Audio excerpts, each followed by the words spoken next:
It was the middle of summer in 2017, but in the far north of Greenland, an unrelenting snowstorm raged like it was the heart of winter. An environmental scientist was battling against the elements, dragging a heavy sled behind him. The sled carried a vital radar device essential to his research, but the ferocity of the storm made each step a monumental task. Wind at hurricane intensity screamed across the icy wasteland, hammering him with blinding snow.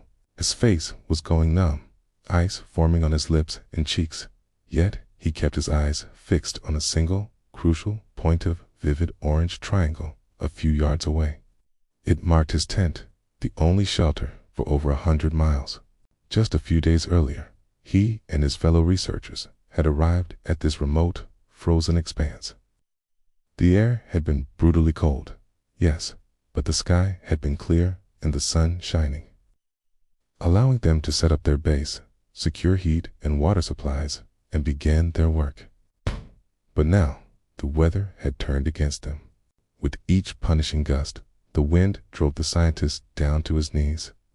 Unable to walk, he resorted to crawling, the sled still strapped across his shoulders. Snow lashed his face, blinding and stinging. He knew that if he didn't reach the tent soon, he could freeze to death. Glancing over his shoulder, he confirmed the radar was still secured. But when he looked forward, again nothing. The orange triangle had vanished. All he could see was a blanket of white. A surge of panic hit his stomach, but he fought it back. He had to remain calm. He forced himself to move forward, inch by inch, trying to maintain a straight line toward where he remembered the tent had been. He crawled slowly, until suddenly a flash of orange appeared just 2 feet from his face. Half buried in snow, the tent had nearly disappeared. He dug desperately through the powder, found the zipper, and hurled himself inside, dragging the sled behind. Snow was already piling up inside the tent before he could close the flap. The walls of the shelter flailed violently in the storm's grip. Hay pulled the radar unit closer and switched it on, praying it had managed to collect the data they needed before the storm set in. Holding his breath, he waited. Finally, it came to life with a beep.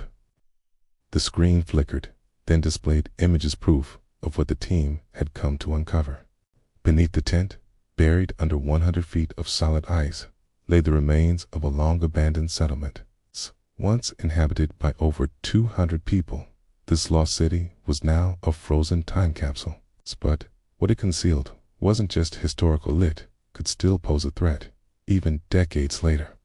By the late 1950s, the United States stood proud in many respects. The economy was booming. Its citizens enjoyed the highest standard of living in the world. New technologies, like the home television, brought entertainment and information into living rooms across the country. Dwight D. Eisenhower, the president at the time, was revered as a war hero who had led Allied forces to victory in World War II. But beneath that prosperity lay a trembling unease. Many Americans feared that the Cold War was slipping out of their control. The Soviet Union was surging ahead in both the space race and nuclear development. Just a year earlier, the Soviets had tested missiles capable of striking anywhere in the world, including deep into the United States. Then came Sputnik, the first man-made satellite to orbit Earth. The world watched in awe and fear. Strategists in the U.S. military feared the worst. A scenario in which the Soviet Union could strike multiple American cities in quick succession, before Washington even had time to react. Eisenhower tried to play down the public's panic, but he understood something dramatic had to be done. He turned to his military leaders, requesting a bold plan to demonstrate American power and ingenuity. What they proposed sounded like something out of a sci-fi film, an underground military complex carved into the Arctic ice of Greenland. The U.S. already had a standard base on Greenland, but this would be something completely new and expansive. Network of tunnels and rooms buried 100 feet below the ice. Positioned near the top of the world, it would offer a strategic vantage point, close enough to the Soviet Union to observe military activity, and even launch a counterstrike if needed. On the surface, this new Project Camp Century was advertised as a research facility, but insiders knew the truth. It had a second, far more ominous objective that would remain hidden from the public for years. In November 1957, Colonel John Kirkering was finally home in Illinois after an extended Army mission. He sat at the dinner table with his wife, Marie, just as news broke. The Soviets had launched Sputnik 2, and this time, it wasn't just a metal satellite. It carried a living being, a dog named Leica. The world had assumed she would perish instantly. Instead, she survived several days in orbit. This confirmed what many feared. The Soviets were perfecting space survival. They could put a dog in space. Human astronauts were next. Soon after, maybe orbiting space stations, military ones armed with missiles out of America's reach. The United States looked hopelessly behind.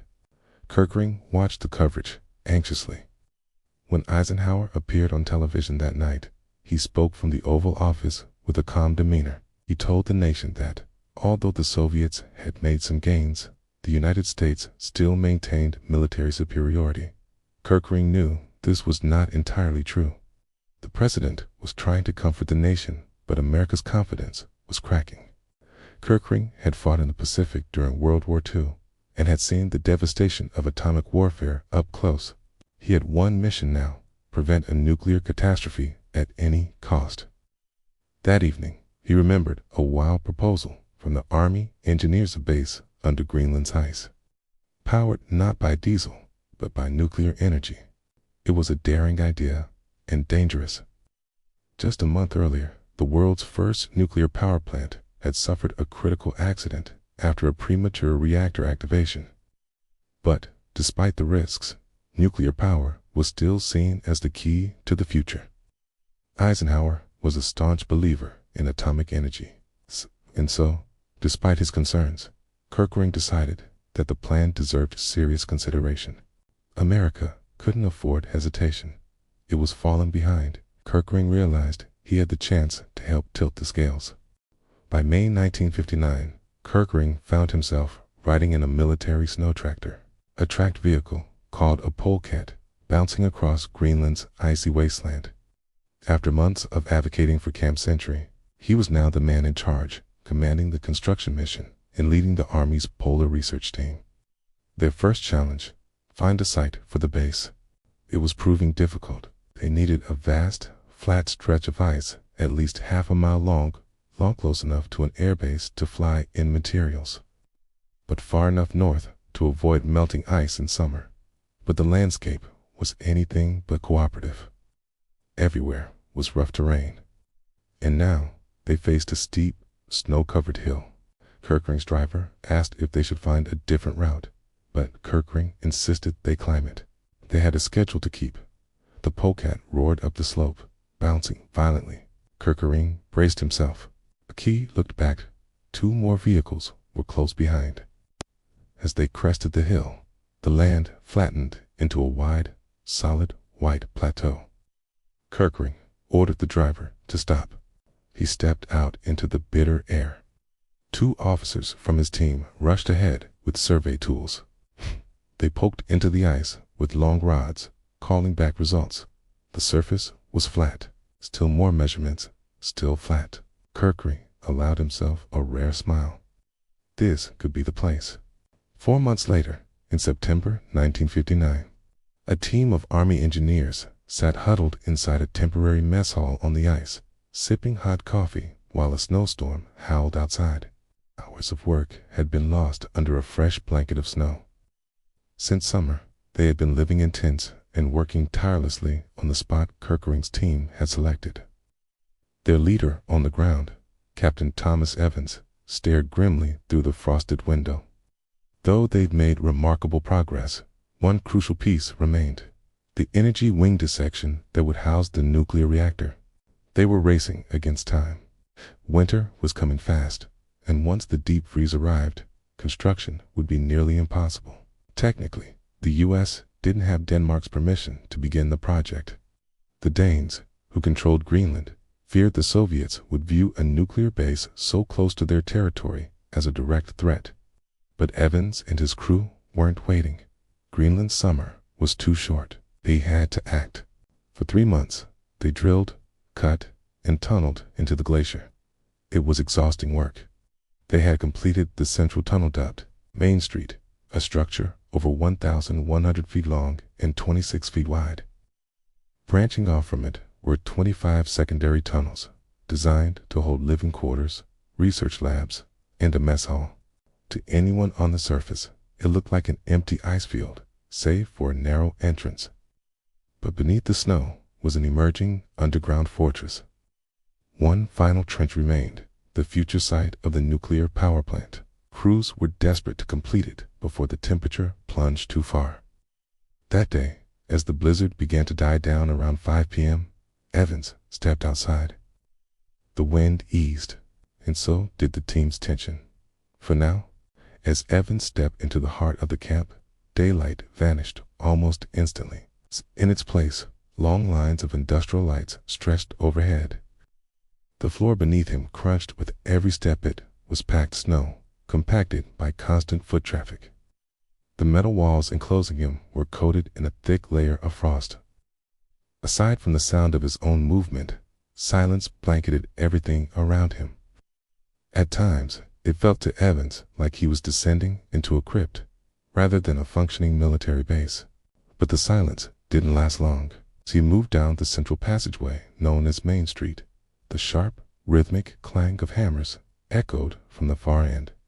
It was coming from one of the projects Evans had been meaning to check on: the construction of the prefabricated wooden housing units. These buildings, manufactured back in the United States, were designed to line the tunnels of Camp Century. The engineers couldn't risk heating the ice tunnels themselves. It would melt the very walls that held up the base. But these small wooden houses could be heated, giving the soldiers a warm place to live. Keen Evans' mind, they made the whole environment feel less like an Arctic prison and more like a home. That homeliness would matter a great deal when the sun disappeared for months, and the men stationed here became trapped under layers of snow and ice. It was also crucial for the other part of the mission, convincing the public that an underground city could be a safe haven in the event of nuclear catastrophe. That illusion of safety was one of the major selling points of Camp Century, though few officials ever said it aloud.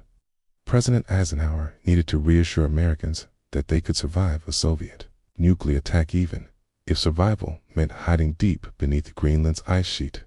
During the summer of 1960, Captain James Barnett walked confidently through the camp's energy sector, his face lit up with pride.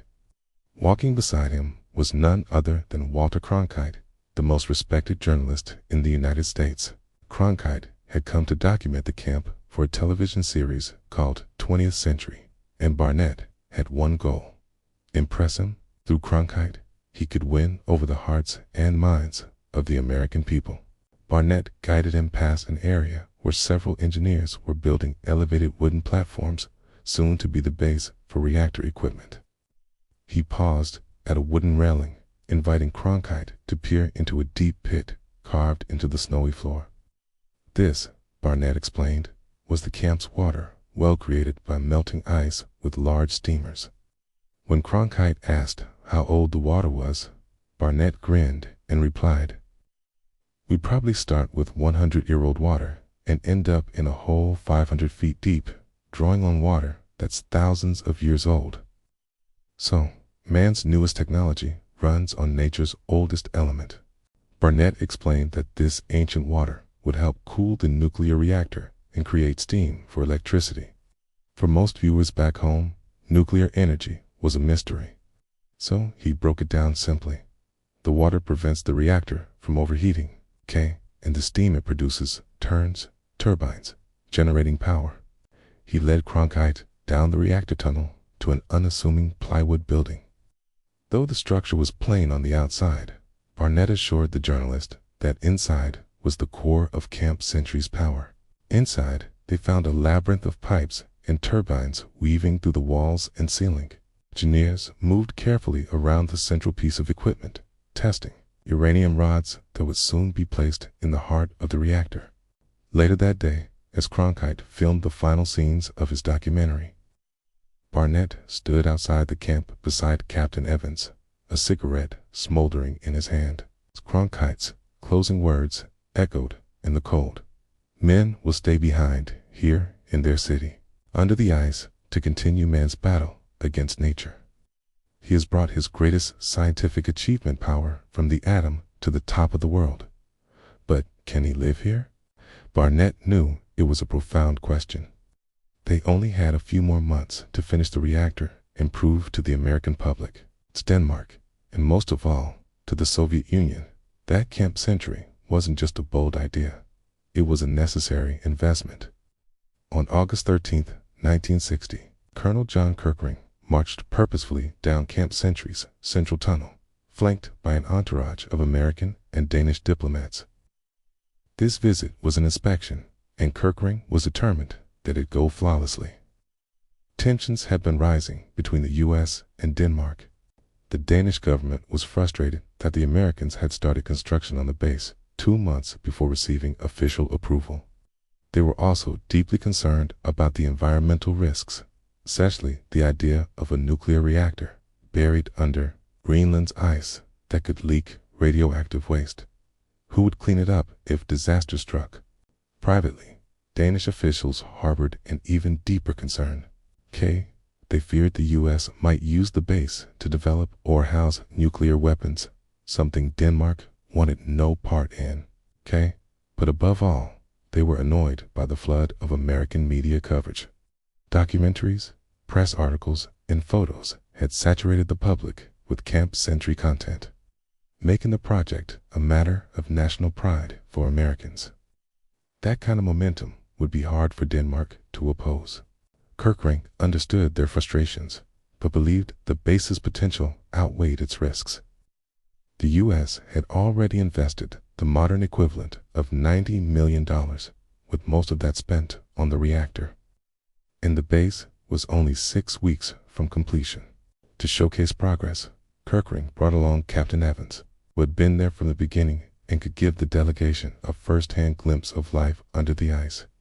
Together, they entered a long wooden structure filled with scientific gear. A handful of scientists worked quietly at a table, drilling and examining long cylinders of ancient ice.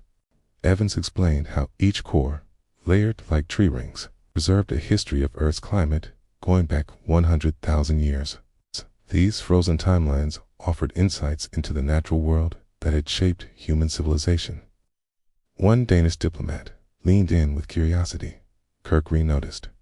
Maybe, just maybe, the diplomatic frost between the nations was beginning to thaw. A few weeks later, in September 1960, an 18-year-old Danish soldier named Søren Gregersen stepped into the mess hall of a military base just outside Copenhagen. He was new to the army, but settling in well. As he waited in line for breakfast, an officer handed him a newspaper with a grin. Gregersen opened it, and there, just below the fold, was his name. Søren Gregersen, selected by the U.S. Army and Danish Ministry of Defense to spend 5 months as a junior scientific aide at Camp Century in Greenland. He couldn't stop smiling. He'd received a phone call days earlier telling him the news, but seeing it in print made it feel real.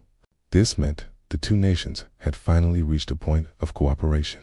Gregersen, a former Boy Scout with dreams of studying atomic science, had been chosen to help lead Camp Century into the future. Alongside him would be an 18-year-old from Kansas named Kent Goring. Together, they weren't just aides, they were living symbols of the alliance between Denmark and the U.S. Gregersen tucked the newspaper under his arm and grabbed his breakfast tray, knowing that soon he'd be 100 feet underground, living in the world's only subterranean nuclear-powered military base.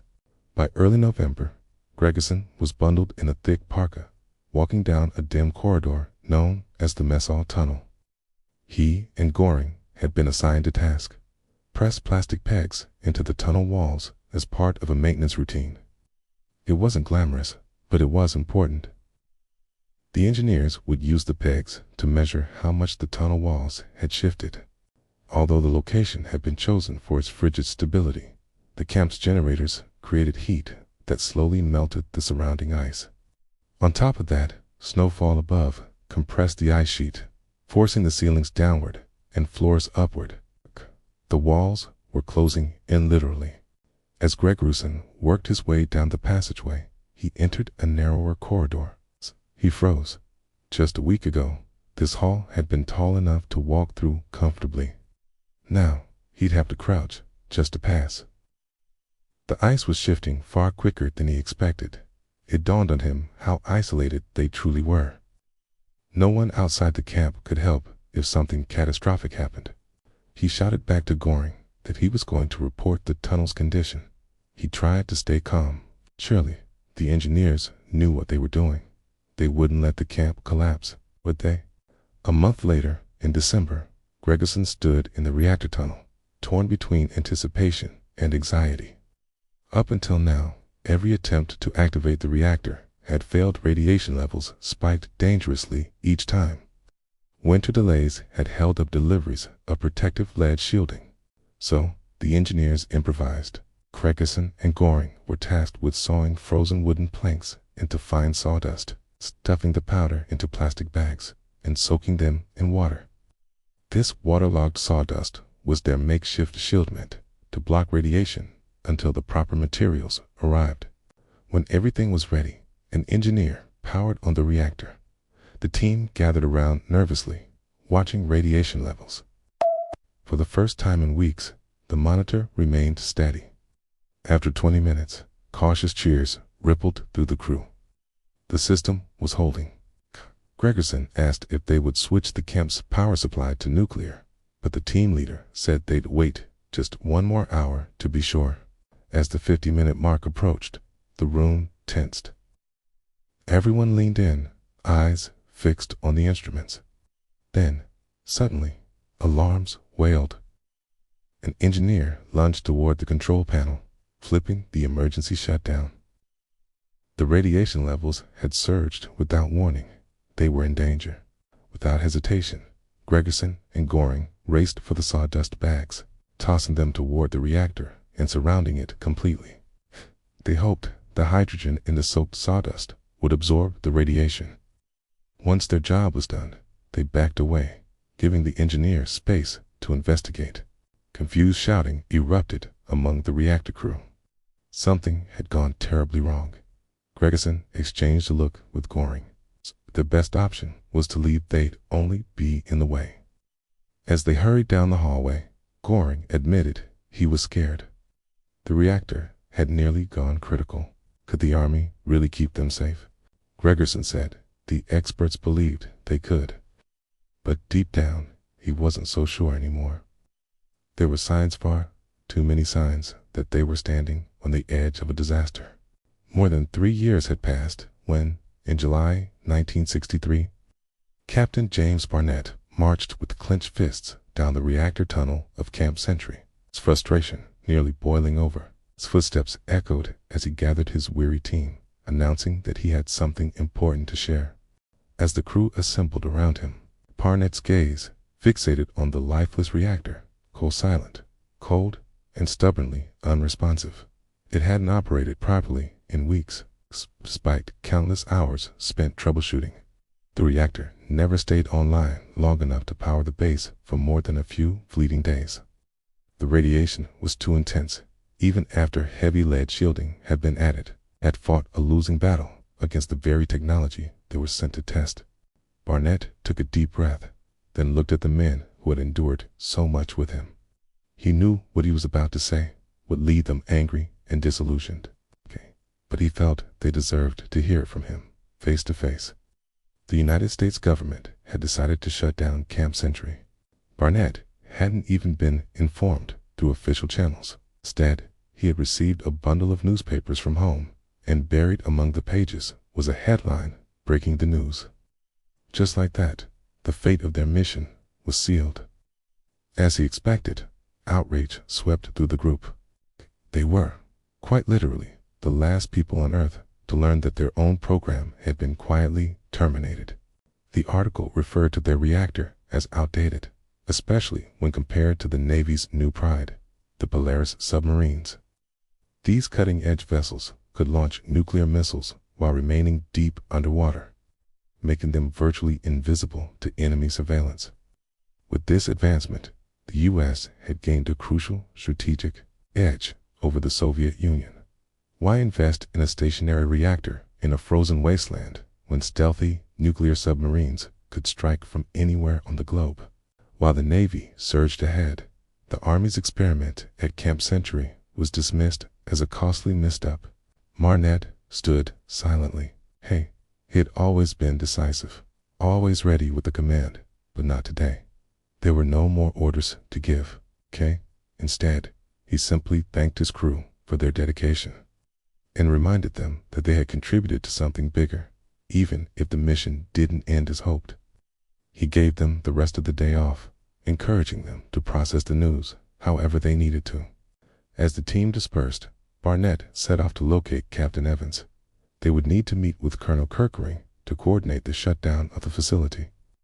As he walked through the frigid corridors, a low, ominous rumble echoed above the unmistakable groan of shifting ice. That sound had always haunted him.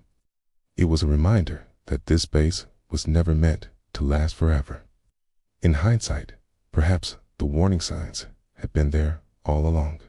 But what no one realized then was that Camp Century had a deeper, hidden purpose, one that would remain buried under the ice and shrouded in secrecy for decades. Camp Century's nuclear secret. Occasionally, he gave interviews about his time at the Arctic base. He always spoke of it fondly, recalling the 5 months spent in one of the most remote, challenging environments imaginable. But as time wore on, the world moved on. The story of Camp Century faded from memory, and the questions stopped coming. That morning, sipping coffee and sorting through a pile of newspapers on his desk, a particular headline made his heart skip. It mentioned Camp Century. Curious, Gregerson began reading, then froze in disbelief. According to the article, a leaked classified document had been uncovered by a Danish historian. The revelation. Camp Century had never been just a research site or a military outpost. It was actually the staging ground for a top-secret U.S. Army initiative called Project Iceworm. If the nuclear reactor had functioned as intended, the U.S. planned to expand Camp Century into a massive network of hidden missile silos embedded beneath Greenland's ice. These silos would be armed with over 600 nuclear warheads aimed directly at Moscow and other Soviet targets. The idea was to create a stealth arsenal buried in the Arctic, invisible to satellites and impossible to strike preemptively, but the plan never advanced beyond theory. The harsh conditions and technical obstacles were insurmountable. Iceworm, despite its ambition, was quietly shelved. Gregerson was stunned. He had always believed he'd been part of a noble experiment, one that pushed the boundaries of science and human capability. But now he realized the truth. The scientific mission he'd served might have been just a front in a high-stakes geopolitical chess game. His thoughts raced back to the endless tunnels, the long nights. The data collected in bitter cold Olivet, now shaded by a sense of betrayal. Frantically, he rifled through his papers until he found that day's edition of Politiken, Denmark's prominent newspaper. It was the very same paper that had once proudly announced his selection for Camp Century in 1960.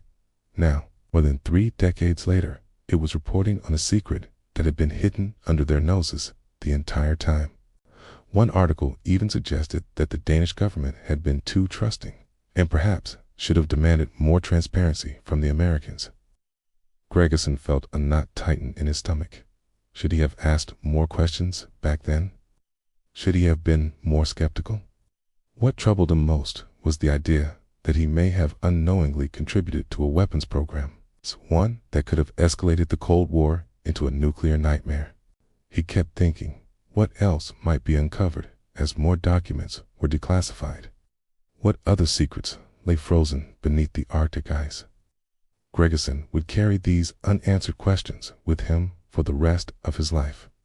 When he passed away in 2023, they remained unresolved. Just a year later, in 2024, a NASA radar survey revealed something extraordinary. Even after 60 years, the remnants of Camp Century remained remarkably well preserved, sealed beneath 100 feet of ice. But that preservation posed a new danger. The threat wasn't military, it was environmental. The aftermath. Captain Barnett's team successfully dismantled and removed the reactor in 1964. Most of the crew departed that same year, and by 1967, Camp Century was fully abandoned. Aside from the reactor itself, much of the camp's infrastructure, along with hazardous waste, was left buried in the permafrost. Although the project had failed to achieve its military goals, it wasn't a complete loss. The scientific mission conducted at Camp Century ended up becoming its most enduring legacy. The ice core samples extracted from Greenland during the mission became a cornerstone for a new scientific field: paleoclimatology, the study of Earth's ancient climates. These findings helped researchers understand past climate patterns and allowed for comparisons with modern-day climate change driven by greenhouse gas emissions. In many ways, the modern climate science movement owes part of its foundation to those early Arctic experiments. Today, however, Greenland's government and environmental activists are sounding alarms over the toxic legacy left behind. Buried at Camp Century are an estimated 53,000 gallons of diesel fuel and over 6 million gallons of radioactive waste. As global temperatures rise, Greenland's ice sheet continues to melt, raising fears that this buried contamination could one day reach the surface and seep into the ocean, poisoning ecosystems and water supplies far beyond the Arctic. In 2017, the Danish government dispatched a team of scientists to assess the site. Their mission was to test for radiation in the ice above the camp. Their report stated that, for now, the ice remained uncontaminated and predicted that the site would likely stay frozen until around the year 2100. But the full details of their findings were never made public. The Danish team was sworn to secrecy. The deeper truth about what lies beneath Greenland's ice remains elusive. Meanwhile, the geopolitical interest in Greenland has shifted. Today, the United States no longer eyes the icy island for missile bases, but for something entirely different: access to Arctic shipping routes, newly navigable thanks to melting ice caused by climate change. Camp Century may be frozen in time, but its secrets, its consequences, and its legacy continue to thaw.